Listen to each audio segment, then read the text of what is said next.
오늘은 예수님께서 갈릴리의 사역을 마치시고 예루살렘에 도착하신 날을 기념하는 종려주일입니다. 여러분들께 종려나무 가지를 하나씩 다 드렸는데요. 이 종려나무 가지를 우리가 이 날 나누는 것은 주님께서 예루살렘 성에 들어가실 때 사람들이 종려나무 가지를 꺾어서 흔들며 환영을 한 그 말씀에 근거해서 드렸습니다. 인터넷을 들어가시면 이 종려나무 가지를 접어서 십자가를 만드는 그 방법이 나와 있습니다. 그래서 그렇게 만드셔서 차나 혹은 집안 혹은 직장에 잘 보이는 곳에 걸어두고 주님의 은혜를 묵상하는 그런 도구로 삼게 되기를 바랍니다. 오늘로부터 인류 역사상 가장 긴 한 주일이 시작이 됩니다. 이 한 주일 동안에 일어난 일이 세상을 뒤집어 놓았습니다. 이 한 주일을 순환주간 혹은 고난주간, The Passion Week 그렇게 부르지요. 예수 그리스도를 주님으로 섬기는 사람이라면 이 한 주일은 특별한 마음으로 지내야 할 것입니다. 작년에 이어서 올해도 이 한 주간 동안 한 끼 이상 예수님의 고난을 생각하면서 금식하시고 금식하는 그 시간에 기도하시고요. 그리고 금식 한 끼를 10불로 따져서 금식 헌금을 드리도록 그렇게 해서 그 금식 헌금은 모두 음식이 없어서 굶는 이들을 돕는 일에 사용을 할 것입니다. 이 한 주간 예수 그리스도께서 나를 위해서 희생한 희생을 기억하시면서 금식과 기도와 묵상으로 거룩한 시간을 지내실 수 있기를 바랍니다. 이 한 주간 동안에 일어난 일 중에 결정적으로 중요한 사건이 두 가지가 있지요. 첫째 사건은 금요일에 일어났는데 주님께서 십자가에 달려 죽임을 당하신 사건입니다. 저는 지난주 설교를 통해서 겟셋마네 동산에서 죽음을 앞에 두고 두려워 떨었다는 사실은 주님께서 당신 자신만의 죽음이 아니라 온 인류의 죽음을 죽으셨다는 사실, 그것을 입증하는 하나의 단서라고 말씀을 드렸습니다. 두 번째 사건은 일요일에 일어났지요. 죽은 자들 가운데 내려가셨던 주님께서 부활하신 것입니다. 옛날 몸으로 다시 소생한 것이 아니라 새로운 몸으로, 마치 그 애벌레가 나비로 변화하듯이 우리로서는 전혀 상상할 수 없는 그런 몸으로 부활하셨습니다.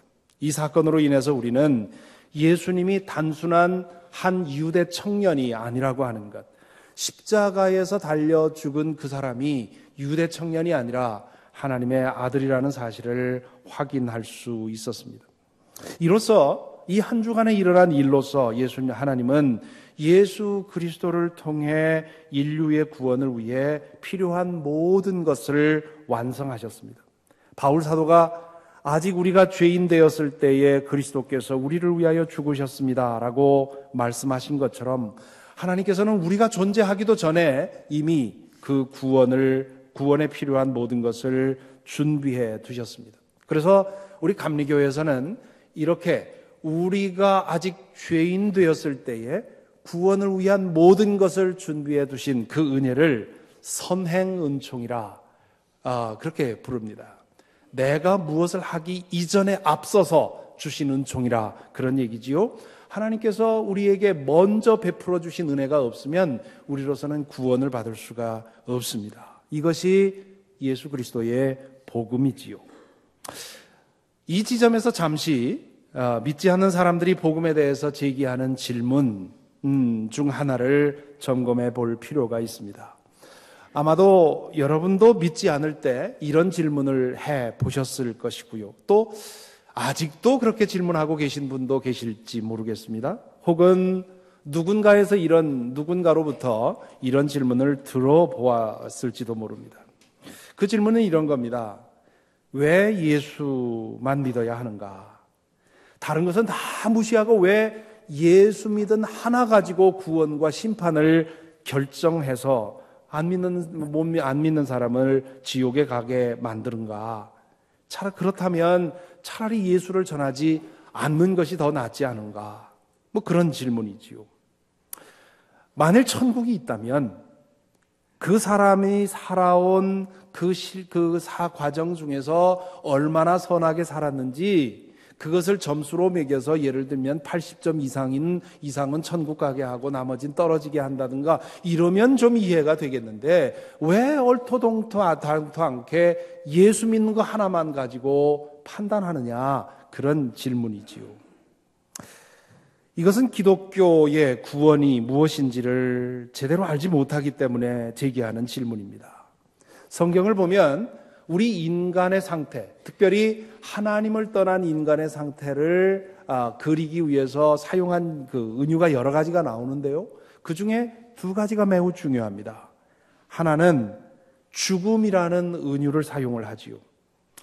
하나님을 알지 못하고 하나님을 떠나 사는 사람은 이미 죽은 것이라고 성경은 말합니다. 예수님은 우리 육신적인 죽음을 가리켜서 잠자는 것이라고 말씀을 하셨고요. 하나님을 떠나서 하나님 없이 사는 상태를 죽음이라고 말씀을 하셨습니다. 목숨이 끊어지는 것보다 더 심각한 죽음이 있다는 말씀이지요. 주님께서는 제자들에게 박해받는 것에 대해서 예고해 주시면서 이렇게 말씀을 하셨습니다. 몸은 죽일지라도 영혼은 죽이지 못하는 일을 두려워하지 말고 영혼도 몸도 둘 다 지옥에 던져서 멸망시킬 수 있는 분을 두려워하여라. 여기서 예수님은 목숨보다 더 큰 생명이 있음을 전제하시지요. 몸은 죽어도 여전히 지속되는 생명이 있다는 것입니다. 몸은 살아있지만 영혼이 죽으면 죽은 것이나 다름이 없고요. 반면 영혼이 살아있으면 몸이 죽어도 죽은 것이 아니라고 말씀을 하십니다. 그래서 잔다라고 표현을 하신 거죠. 또 하나 성경이 사용하는 은유는 노예됨이라는 은유입니다. 하나님을 떠남으로 인해서 인간은 노예가 되었다는 말입니다. 인간은 피조물입니다. 피조물이기 때문에 인간에게는 절대 자유라는 것이 가능하지 않습니다. 누구에겐가 혹은 무엇에겐가 예속될 수밖에 없는 존재입니다. 그러므로 우리가 선택할 수 있는 것은 절대 자유를 얻느냐 아니면 무엇인가 예속되느냐가 아니라 나를 자유하게 하는 힘에 예속되는가, 나를 노예로 만드는 힘에 예속되는가, 둘 중에 하나입니다.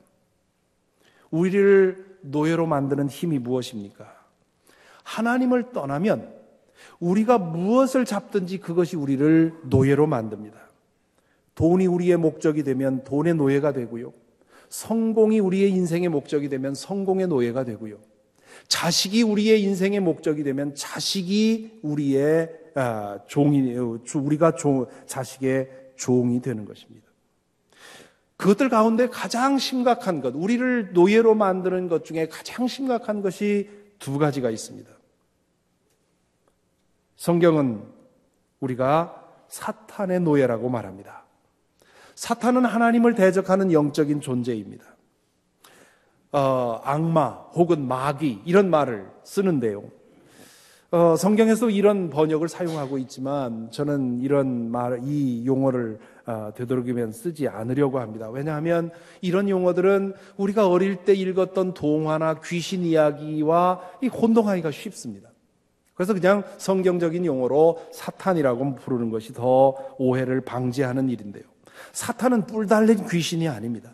영적인 존재로서 우리가 알아차리기 어려운 방법으로 우리를 속여서 하나님을 떠나 우리의 인생을 허비하게 만드는 존재입니다. 또한 성경은 우리가 죄의 노예라고 말하고 있습니다. 하나님 없이 사는 사람은 죄의 노예가 될 수밖에 없다는 얘기입니다. 죄 자체가 힘이 있어서 우리를 노예로 만드는 것은 아닙니다. 우리의 마음이 죄로 물들어 있기 때문에 죄의 유혹을 견디지 못하는 것이지요. 또한 사탄이 교묘하게 죄를 사용해서 우리의 마음을 조정합니다. 우리 하나님을 떠난 우리의 마음은 죄를 탐하고요, 죄의 유혹 앞에서 속수무책으로 넘어집니다. 그렇기 때문에 우리는 죄가 힘이 있는 것처럼 느껴지지요. 그래서 죄의 노예라고 말하는 것입니다. 따라서 기독교 복음은 예수라는 엉뚱한 기준으로 심사해서 어떤 사람은 살리고 어떤 사람은 죽이자는 것이 아닙니다. 그냥 두면 잘 사는 사람을 쓸데없이 예수를 알려주어서 멸망당하게 만드는 것이 아니라는 것이지요. 하나님 없이 살아감으로 인해서 죽음의 상태에 놓여 있는 사람을 살리려는 것입니다. 복음을 믿기를 거부하는 것은 나는 그냥 이 상태로 있겠다 하는 뜻이지요. 예수님 때문에 멸망당하는 것이 아니라 멸망의 상태에 그냥 있기로 선택하기 때문에 멸망당하는 것입니다. 뿐만 아니라 복음은 자신도 알지 못한 채 속박당한 그 상태로부터 벗어나게 만듭니다. 예수 그리스도를 믿는다는 말은 창조주 하나님의 자녀가 되는 것을 말합니다. 창조주 하나님은 우리를 지으셨고 구원하신 분입니다. 그렇기 때문에 그분의 자녀가 되면 우리를 구속하고 있던 모든 멍에가 풀려버립니다. 하나님의 자녀에게는 사탄의 속임수가 더 이상 먹히질 않습니다. 죄의 굴레가 힘을 잃어버립니다. 예수 그리스도의 은혜로 새로 지어지고 나면 우리의 머리를 숙일 대상은 오직 삼위일체 하나님밖에 없다는 사실을 깨닫습니다. 여러분은 어떠십니까? 하나님을 떠남으로 인해서 생기는 죽음이 어떤 것인지 여러분 과거에 경험해 보지 않으셨습니까? 하나님께 돌아오고 나면 하나님 없이 살던 때의 그 죽음의 상태를 더 잘 알게 됩니다. 건강하지 못한 습관에 젖어 살던 사람들은 그 습관에서 벗어나지 않는 한 자기가 얼마나 건강하지 못한 상태에 있는지 잘 모릅니다. 그런데 그 상태에서 벗어나서 건강해지고 나면 과거에 내가 얼마나 내 몸을 혹사하고 살았는지를 알게 되지요. 마찬가지로 예수 그리스도의 은혜로 새로 지어지고 그리고 그 안에서 거룩한 삶을 살다 보면 내가 과연 과거에 진정으로 죽어 있었다는 사실을 인정하게 되는 것입니다. 그렇지만 하나님에게 돌아오지 않더라도 시시때때로 이게 정말 사는 것인가? 인생이 이게 전부인가라는 그런 질문을 하게 되지요. 그러면서 죽음의 냄새를 맡습니다. 그 죽음의 냄새가 어디에서 오는지 정체를 알지 못하지만 그러나 이건 전부가 아닌데 라는 질문이 드는 것이죠. 그 질문을 붙들고 씨름하면 구원의 길을 찾아갈 수 있는 확률이 높아지는 것이죠. 혹은 하나님을 떠남으로 인해 겪게 되는 노예됨을 여러분 경험해 보시지 않았습니까? 이것도 역시 하나님께 돌아오면 더 잘 알 수 있습니다. 자유를 누리고 보면 우리가 과거에 얼마나 속박당하고 살았는지를 알게 되지요. 거룩하게 살다 보면 내가 과거에 얼마나 더럽게 살았는지를 알게 됩니다. 하나님 성령 안에서 진리를 알고 자유를 누리다 보면 과거에 내가 사탄에게 얼마나 속아서 헛된 일을 했는지를 알게 됩니다. 살아계신 하나님을 진정으로 만나고 보면 우리가 우상으로 삼았던 그 모든 것들이 우리를 얼마나 속박했는지를 알게 되는 거지요. 모든 인간에게는 이 두 가지 선택 중에 하나를 선택하게 되어 있습니다. 하나는 이 죽음과 노예의 상태에 그대로 살아가는 것입니다.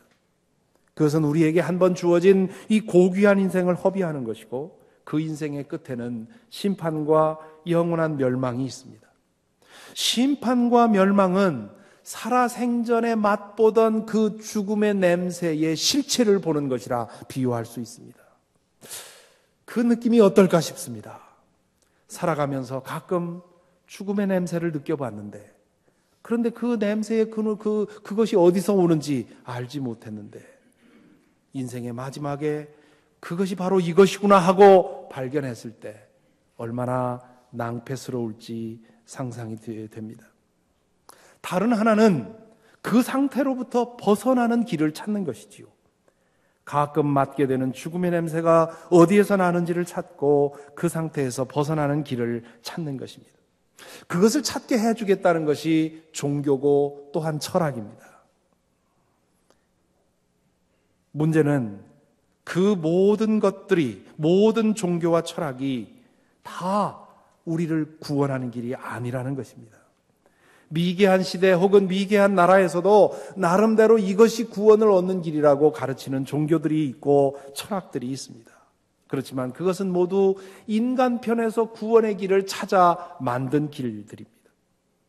복음이 미치지 못한 나라에 사는 사람들, 혹은 복음을 듣지 못한 시대에 산 사람들은 어쩔 수 없이 그런 길들 중에 하나를 선택해서 벗어나기 위해 힘써야 하는 힘쓸 수밖에 없지요. 그리고 하나님께서는 그 기준으로 당신의 뜻, 당신의 정의대로 판단을 하시리라고 믿습니다. 하지만 이제는 완전한 길이 예수 그리스도를 통해 열렸습니다. 하나님께서 당신의 아들 예수 그리스도를 통해 길을 열어주신 것입니다. 예수 그리스도를 믿으라고 하는 이유가 여기에 있습니다. 다른 길로는 안 된다고 말하는 이유도 여기에 있습니다. 다른 종교를 완전히 부정하자거나 무시하자는 말이 아닙니다.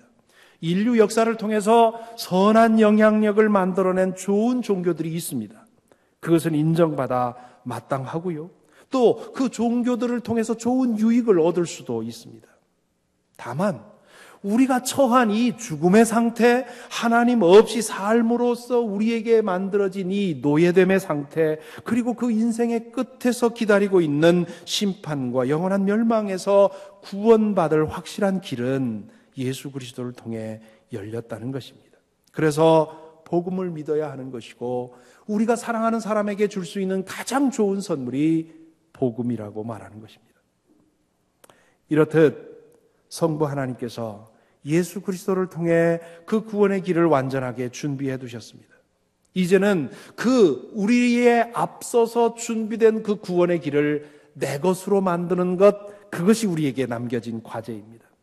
그것을 나의 것으로 만들기 위해서 우리에게 필요한 것이 두 가지가 있습니다. 첫째는 영접입니다. 복음의 소식 앞에 무릎 꿇고 예수 그리스도를 주님으로 영접하는 것입니다.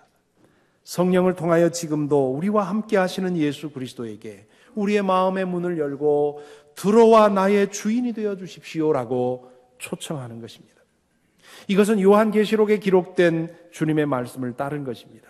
조금 전에 읽은 요한계시록 3장 20절의 말씀, 이렇게 되어 있습니다. 우리 함께 같이 읽어볼까요? 보아라, 내가 문 밖에 서서 문을 두드리고 있다.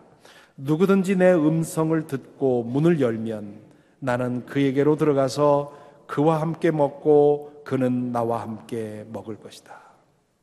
하나님께서 우리 인간을 지으실 때 우리의 마음의 문에 대한 손잡이를 우리 마음 안에만 만들어 두셨습니다. 바깥에서는 열 수 없게 만드셨습니다. 왜 그러셨는지 전에는 이해할 수 없었습니다. 조그만 어린아이도 마음의 문을 닫고 돌아서면 아무리 대단한 사람도 그 마음의 문을 열 수가 없습니다. 그 아이가 스스로 마음의 문을 열어주어야만 우리가 그 안에 들어갈 수 있는 것이지요. 인생을 조금 경험하고 보니 어렴풋이 이제는 그 이유를 알 것 같습니다. 인간에게 하나님께서 자유의지를 주셨지 않습니까? 자유의지를 지킬 수 있는 최후의 방책이 바로 마음입니다. 우리 마음을 사람들이 마음대로 열고 뜯고 들어왔다 나왔다 한다면 우리의 자유의지는 완전히 망가지는 것이지요. 마음의 문이 우리의 자유의지를 지키는 그런 최후의 보루입니다. 그렇기 때문에 그 마음의 문은 하나님조차도 열 수 없는, 그래서 주님께서 우리의 마음의 문을 두드리면서 우리 스스로 안에서 열어줄 때까지 기다리시고 기다리신다는 말입니다. 우리가 마음의 문을 여는 순간 그분은 우리 안에 오셔서 함께 살아가십니다. 여러분 중에는 아직도 몸은 교회 안에 와 있지만 예수 그리스도를 마음의 문 바깥에 세워두고 있는 분이 없지는 않을 것입니다. 언제까지 그 노크 소리를 들어가면서도 마음의 문을 열지 않고 주님을 문 바깥에 세워 두실 계획이십니까? 문 바깥에서 노크하시면서 여러분을 부르는 소리가 들리지 않습니까? 그분에게 무엇이 필요해서 문을 열어달라는 것이 아닙니다. 바로 우리에게, 여러분에게 그분이 필요하기에 문을 열라고 부르시는 것입니다.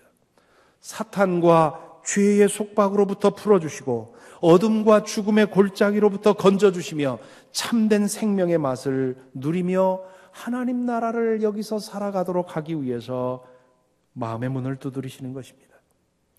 그 구원의 은혜가 진정으로 나에게 필요하다고 느끼신다면 조용히 물러앉아 진실하게 마음을 낮추고 기도하시기 바랍니다. 그 기도는 특별한 것이 아닙니다.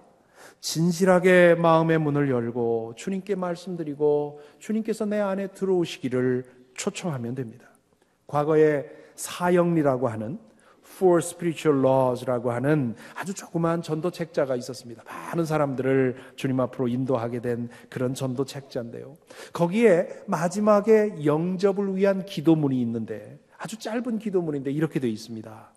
주 예수님, 제게 주님이 필요합니다. 저의 죄를 위해 십자가에서 죽으셨음에 감사드립니다. 이제 저의 마음의 문을 열고 당신을 나의 구원자요 주님으로 영접합니다. 저의 죄를 용서하시고 영원한 생명을 주시니 감사합니다. 내 인생의 주인이 되어 주십시오.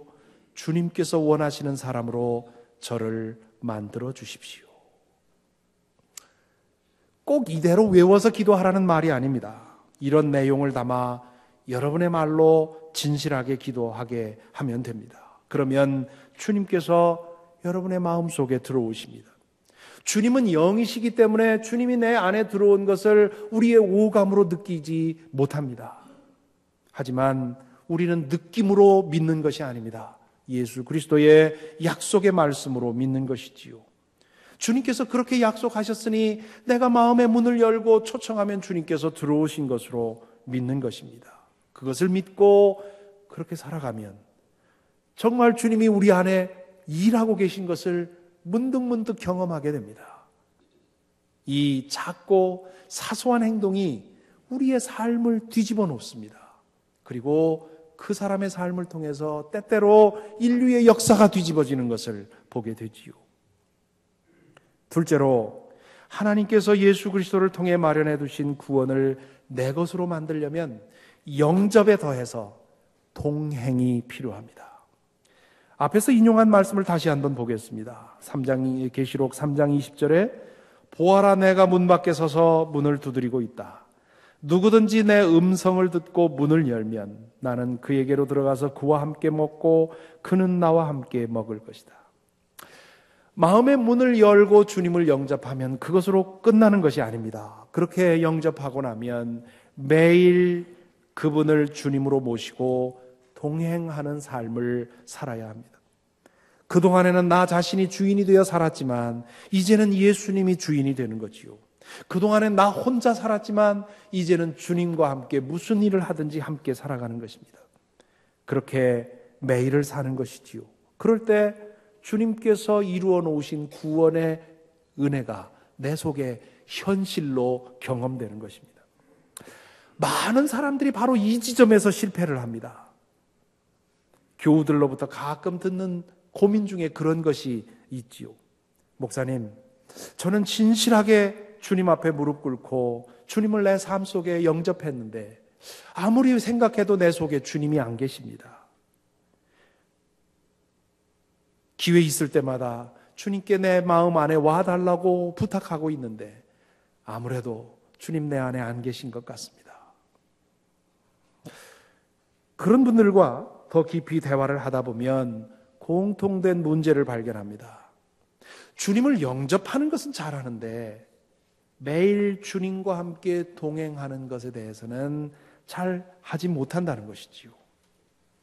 진실하게 주님을 영접하면 주님께서는 약속대로 우리 중에 오십니다. 어떤 경우에는 주님이 들어와 있는 것이 너무도 분명하게 느껴질 때도 있습니다. 하지만 더 많은 경우에는 그렇지 않습니다. 주님은 영이시기 때문이고 우리는 육신이기 때문에 그렇습니다. 그렇기 때문에 주님이 내 안에 계시다는 것 사실을 쉽게 잊어먹습니다. 주님이 와 계신데도 그 사실을 무시하거나 망각합니다. 정신없이 살다 보면 하루의 일과를 마치고 침대에 들어갈 때 돌아보면 하루 종일 혼자 산 것을 깨닫게 되지요. 그렇게 되면 매일 주님을 영접해도 소용이 없습니다. 마치 귀한 손님을 응접실에 앉혀놓고는 하루 종일 바깥에 나가서 돌아다니고 오는 것과 별로 다르지 않습니다. 주님께서 나는 그와 함께 먹을 것이다 라고 말씀하신 것에 주목할 필요가 있습니다. 우리의 하루 생활 중에 가장 기본적이고 사소한 일조차도 주님과 함께 하는 것, 그것이 동행입니다. 그렇게 주님과 함께 동행하는 것, 우리가 예배드리고 기도하고 찬양하고 말씀 묵상하는 그 중에는 주님이 함께 동행한다고 의식하지만, 우리가 설거지를 하고 일을 하고 친구들과 만나고 하는 이런 일들 속에서는 주님이 함께 한다고 생각하지 않는 경우가 많습니다. 그렇지 않습니다. 모든 일을 주님과 함께 일을 사려고 동행한다면, 그렇다면 우리는 어느 순간 죄로부터 우리가 풀려나 있음을 깨닫게 됩니다. 사탄의 속임수가 우리 눈에 보입니다. 손에는 보이지 않던 하나님의 손길이 보이고요, 영원한 나라가 믿어집니다. 그렇게 매일 주님과 함께 동행할 때 진짜 사는 것이 어떤 것인지를 맛보게 되고요, 진리 안에서 누리는 자유가 이런 것이라는 사실을 깨닫게 되고요, 그렇게 살아갈 때 우리는 하나님의 영원한 생명 안에 있음을 알게 됩니다. 지금 당장 죽는다 해도 눈 뜨면 하나님의 품 안이라고 하는 사실을 알게 되지요. 과거에 부흥사들께서 부흥회 동안에 자주 하던 일이 있었습니다. 아마 여러분 중에도 부흥회를 과거에 다니신 분들 기억하실 텐데요, 이 구원의 확신, 구원받은 것에 대한 확신에 대해서 설교를 한참 하고는, 그리고는 마지막에 이렇게 묻지요. 여러분 중에 오늘 당장 죽어도 천국 갈 자신의 확신이 있는 사람들 손 들어 보십시오. 그렇게 부릅니다. 그러면 일부의 열성파 교인들은 손을 번쩍 들지만 대다수는 주저합니다. 이거 들어야 하나 말아야 하나 쭈삣쭈삣 주저주저 하지요. 그러면 부흥사는 또다시 구원의 도리를 장황하게 설명하고는 다시 요청하지요. 자, 이제 알았습니까? 믿는 사람들 손 들어 보십시오. 그렇게 얘기를 합니다. 그러면 상당히 많은 사람들이 손을 드는데 아직도 쭈뼛쭈뼛하는 사람들이 있습니다. 그러면 음성이 높아지지요. 그리고 호통을 칩니다. 손 들어 그러면서 억지로 손을 들게 만듭니다. 그래서 억지로 손 들지만 마음속에는 나는 아직도 못 믿겠어, 그 생각을 하지요. 여러분은 어떠신지요? 지금 당장 죽는다면 하나님 품에 안길 그런 믿음이 여러분에게 있는지요? 그렇게 믿는 분들 한번 손 들어 보십시오. 제가 그렇게 묻지는 않겠습니다. 사실 저는 이런 질문들에 대해서 손을 번쩍 들거나 우렁찬 소리로 아멘 그렇게 대답하는 거, 그런 모습에서 별로 진정성이 느껴지질 않습니다. 뭔가 교리적으로 훈련된 것 같고요, 뭔가 이렇게 속고 있는 거 아닌가 그런 생각도 들고요. 오히려 아무 말 없이 그리고 푸근한 표정으로 빙긋이 웃어 대답하는 거, 그게 진짜인 것 같습니다. 교리적으로 믿는 것이 아니라 매일 주님과 동행하기 때문에 무슨 그런 질문을 해? 내 안에 주님 계신데 왜 그런 걸 물어? 그런 식으로 응답하는 그런 믿음이 더 좋아 보입니다. 지난주 제가 뉴저지에서 목회할 때 알았던 바바라 베일리라고 하는 친구에게서 메일이 왔습니다. 제 동갑내기인데요, 주일학교에서 아이들을 참 잘 가르친 그런 여성입니다. 그 친정아버지가 하나님의 부르심을 받았다는 소식을 저에게 전해 주었습니다. 그 친정아버지도 제가 섬기던 교회 교인이었는데요, 우체부로 일하다가 은퇴하신 정말 소박하고 진실하고 친절하고 선하기 이를 데 없는, 저 사람이 평생 한 번이라도 화를 냈을까 싶은 그런 아주 정말 속속들이 기독교인인 그런 분입니다. 참 저도 그래서 진심을 담아 위로의 글을 보냈습니다. 이틀 후에 이 바바라 베일리에게서 메일이 왔습니다.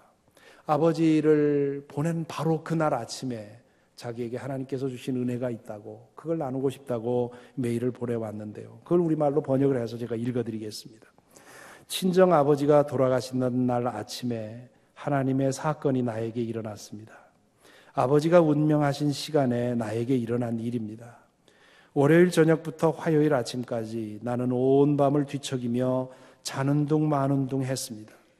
그렇게 침대에 누워 있는데 화요일 아침 한순간 순백색의 무엇이 내 몸을 감싸 안아 잠시 동안 침대에서 들어올렸습니다. 매트리스로 내려가라 해도 되지 않았습니다. 잠시 후에 몸이 다시 저절로 침대 위에 누워졌고 저는 짧지만 깊은 잠에 들었습니다. 하나님께서 하신 것을 알았지요. 그냥 알았습니다. 이곳에 있는 누구도 이해하지 못할 겁니다. 목사님은 이해할 줄 믿어요. 분명히 일어났습니다. 그런 일이 있었고 그것이 하나님이었다는 사실을 나는 압니다. 아니면 천사이든가 하나님께서 아빠를 보내도록 나를 도우시는 손길이었다고 믿습니다. 아빠가 하나님 품에 있다는 것을 알게 하시려고 내 이야기를 이해할 만한 사람이 필요했기에 목사님에게 써보냅니다. 예, 저는 믿습니다. 제 친구 바바라가 매우 합리적이고 지성적이며 똑똑한 여성임을 믿습니다. 또한 그가 매일 주님과 함께 동행하기를 힘쓰는 신실한 주님의 신부임을 믿습니다. 그렇기 때문에 그가 말한 것이 하나님이 하신 일이고 하나님의 위로의 손길인 것을 저도 믿습니다. 진실로 우리 하나님은 특별한 때에 특별한 방식으로 일하시는 것을 저도 여러 번 경험해 왔기 때문에 믿습니다. 신실하게 주님을 믿었던 바바라의 아버지가 하나님 품에 안긴 것도 구원이지만 그러나 바바라가 이 땅에서 하나님의 터치를 받은 것도 구원의 한 증거임을 믿습니다.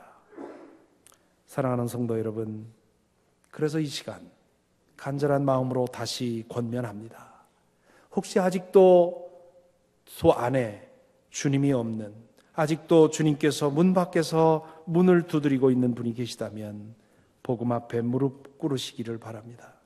마음의 문을 활짝 열고 예수 그리스도 그분에게 나에게 오셔서 나의 주님이 되어 주십시오 영접하시기 바랍니다.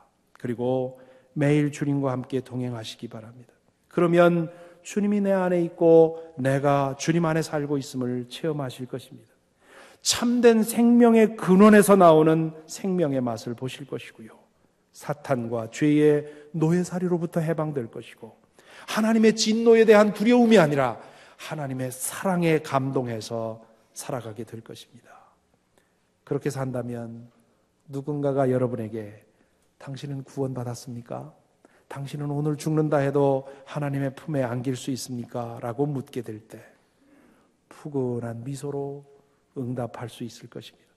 그렇게 매일 주님과 함께 동행을 힘쓰면 여러분을 사랑하는 사람들이 여러분의 임종의 자리에서 바브라 베일리와 같이 그런 든든한 믿음과 푸근한 위로를 받고 눈에는 눈물이 가득하지만 마음에는 평안과 기쁨을 가지고 그 시간을 보낼 수 있을 것입니다. 그렇게 사는 사람은 하나님 없이 사는 사람을 만나면 그들이 알지 못한 그들이 처한 거대한 불행을 보고 겸손히 복음을 나누게 되지요. 내가 얻은 것이 정말 값진 구원이라면 그것을 알지 못하는 사람들을 만나 침묵할 수는 없는 일입니다. 내가 다른 사람에게 줄 수 있는 가장 값진 선물이 바로 복음이라는 것을 인정하게 될 것입니다. 바라기는 복음 앞에 진실하게 무릎 꿇고 그리고 복음으로 살아가는 매일매일 주님과 함께 살아 주님의 나라에 이르는 저와 여러분이 되기를 간절히 기원합니다. 기도하겠습니다. 이 시간 잠시 묵상하겠습니다. 묵상으로 기도하실 때 여러분에게 맞는 기도를 마음으로 드리실 수 있기를 바랍니다. 오늘도 이 설교를 통해 여러분의 마음의 문을 두드리시는 주님의 음성을 들으시지 않습니까? 이제는 마음의 문을 열고 나를 받아들이라고, 내가 너의 삶의 주인이 되어 너를 속박하고 있는 모든 족쇄로부터 너를 해방시키고 너에게 참된 생명을 주고 싶다고 문을 열라고 부르시는 음성을 듣지 않으십니까? 그런 전환이 오늘 이 시간에 여러분에게 일어나기를 바랍니다. 또한 이미 그렇게 하신 분이라면 더욱더 매일매일 주님과 함께 동행하고 주님과 함께 먹고 마시고 살아감으로 인해 매일같이 주님과 함께 동행하고 주님이 주시는 구원의 능력을 누리고 그리고 마침내 주님의 나라에 이르는 그런 은혜 내 안에 있도록 더욱더 주님과 함께 동행하게 해주십시오. 기도해야 되겠습니다. 잠시 여러분 각자의 사정에 맞게 기도하십시다.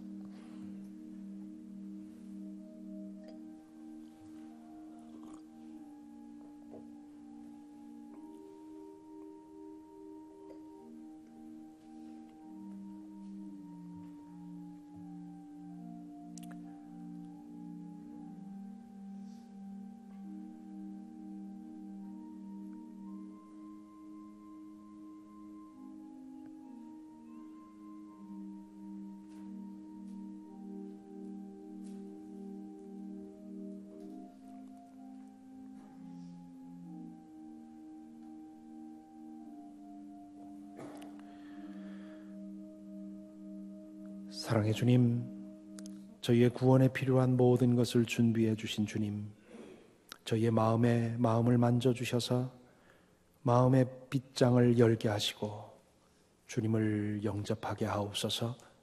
매일 주님과 동행하게 하셔서 이곳에서 주님의 구원의 능력을 누리게 하시고 주고 구원을 이루게 하여 주옵소서.